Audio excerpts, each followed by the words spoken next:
home against Washington, at Utah, at home against Boston, at home against Portland, at home against Minnesota, and in the last 4 games they have a home and home with San Antonio and Memphis to close out the season. I mean, honestly, this looks possible. I mean, you look at the games. Here's the games that I'm going to pencil in as wins already. At home against Washington, at home against Boston, at home against Portland, at home against Minnesota, and the last game of the season at home against Memphis. So it's 5 wins for sure, penciled in. 1, 2, 3, 5. So that puts you up to 71 wins, which again, second best record of all time. Here are the games that I have in doubt for the Warriors to beat the record. First game would be March 30th, which is in a couple days. They do play Washington tomorrow. But on Wednesday, they play at Utah, who's still fighting for a playoff spot.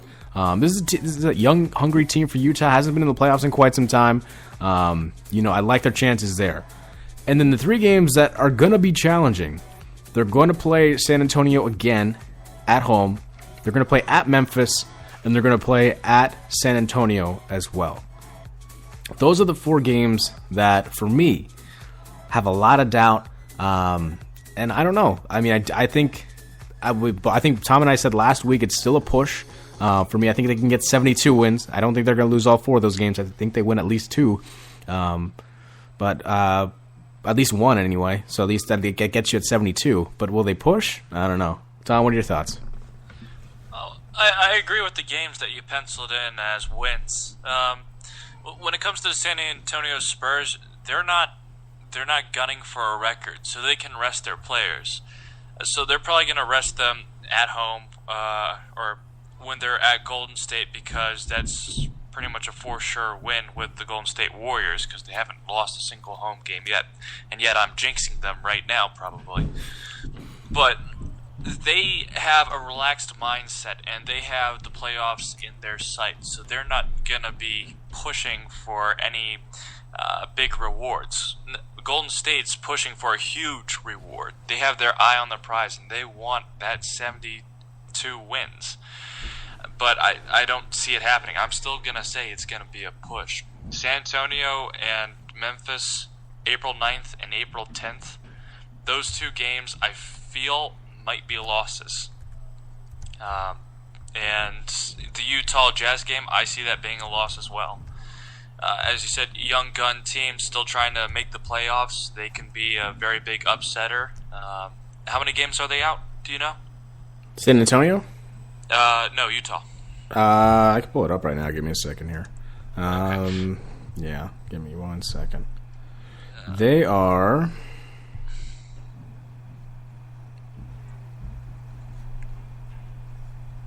doing pretty well. They're in contention for a playoffs spot, I'll tell you that.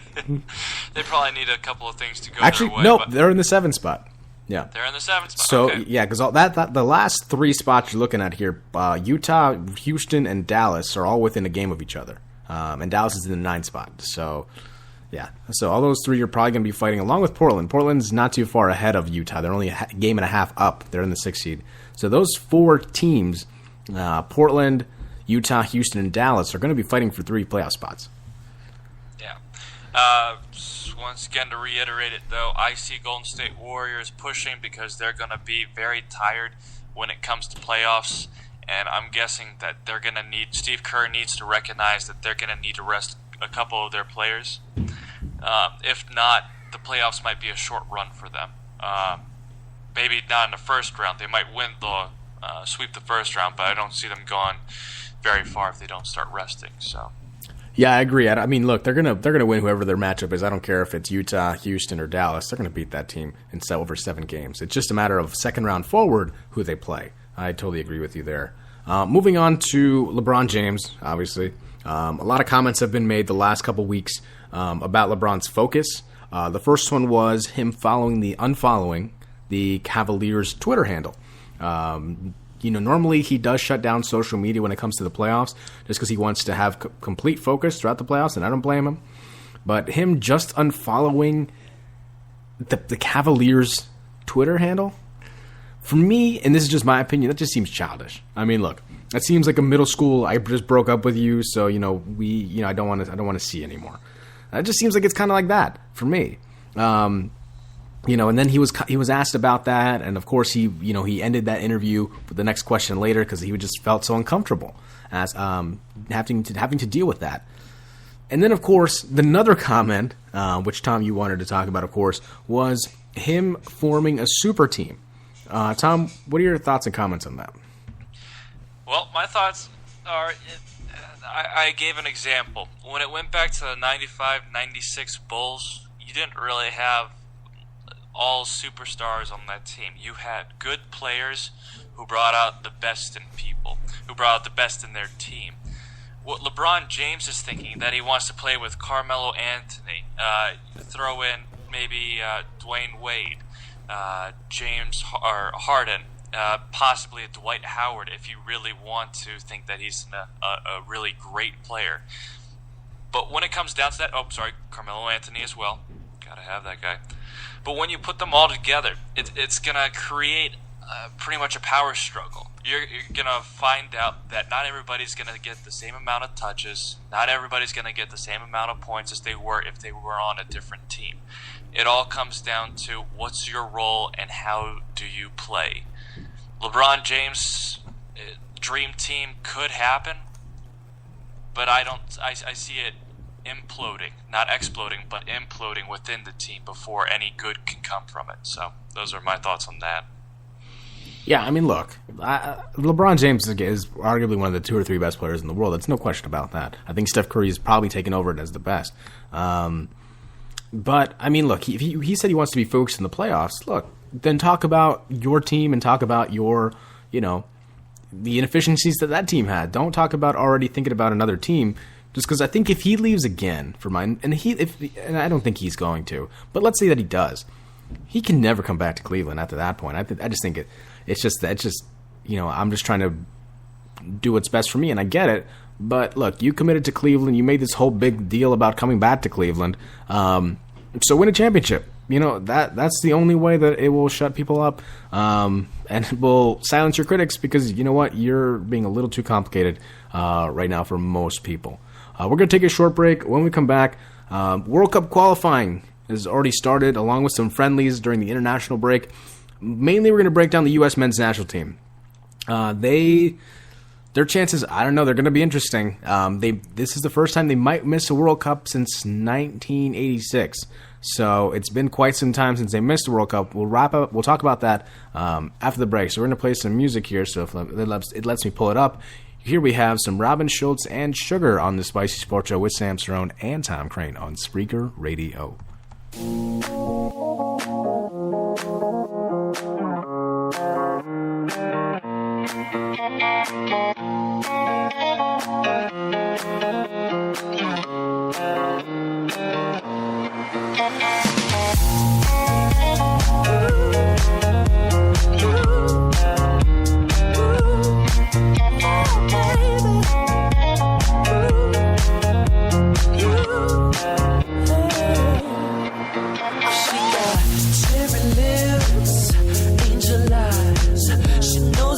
How to tantalize. She's out to get you, danger by design.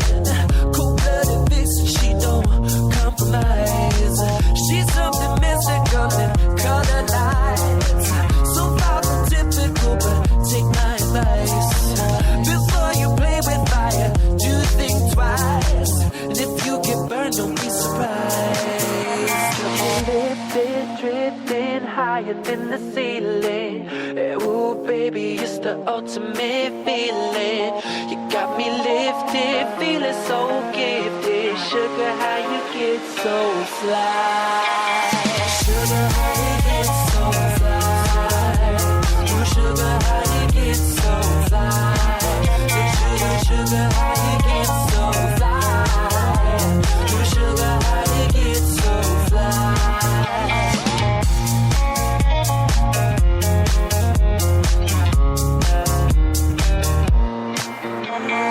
Sweet talking lady, love how you and tight.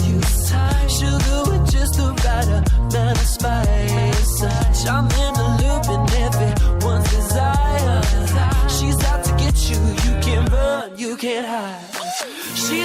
mystically, color lights, I say, so far from typical, but take my advice.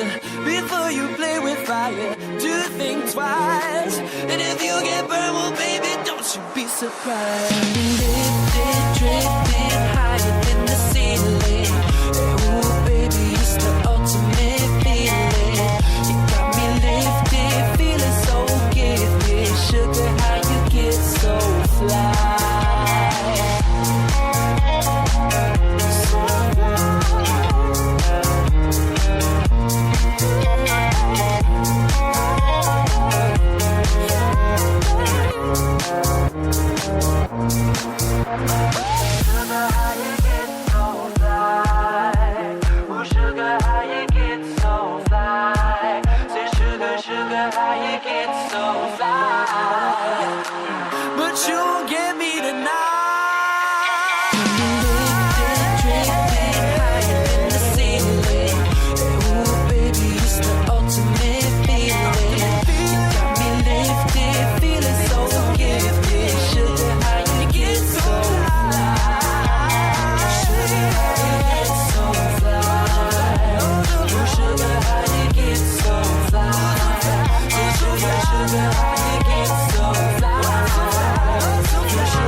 Just a little ditty, baby.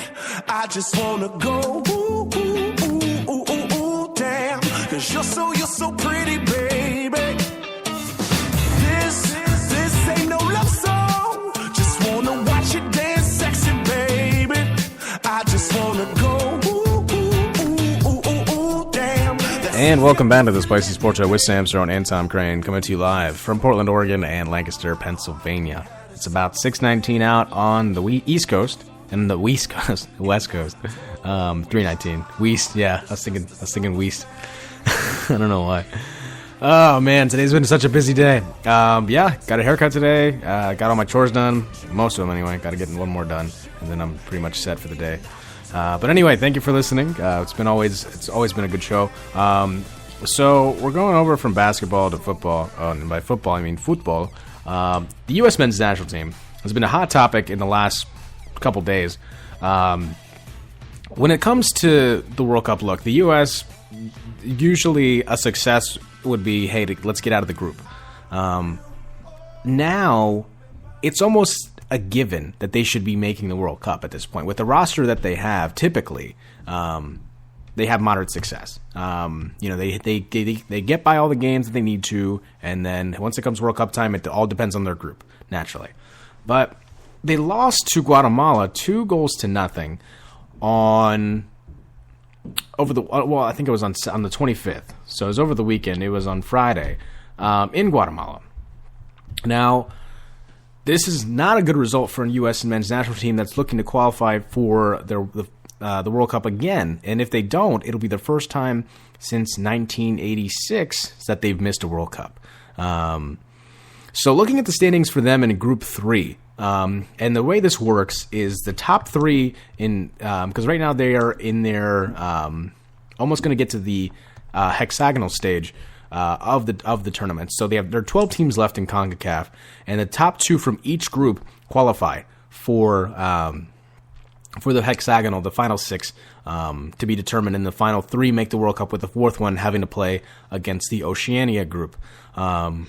So Group 1, you have Mexico, who's arguably the most dominant team in CONCACAF, and Canada at number 2. In Group 2, you have Costa Rica and Panama at 1 and 2. And then Group 3, you have Trinidad and Tobago and Guatemala. The United States right now is sitting in third place with 4 points. Assuming that they stay that way, they will be out of the World Cup qualifying. And it's honestly a terrifying thing to hear, considering, again, the U.S. men's national team is almost penciled in year out for World Cup. But the way that they looked was just awful. Their midfielders were just not efficient. The only midfielder who did well, and again, this is not me tooting my own horn, was Darlington Nagbe from the Portland Timbers. The moment he got on there were 2 clear chances in the second half,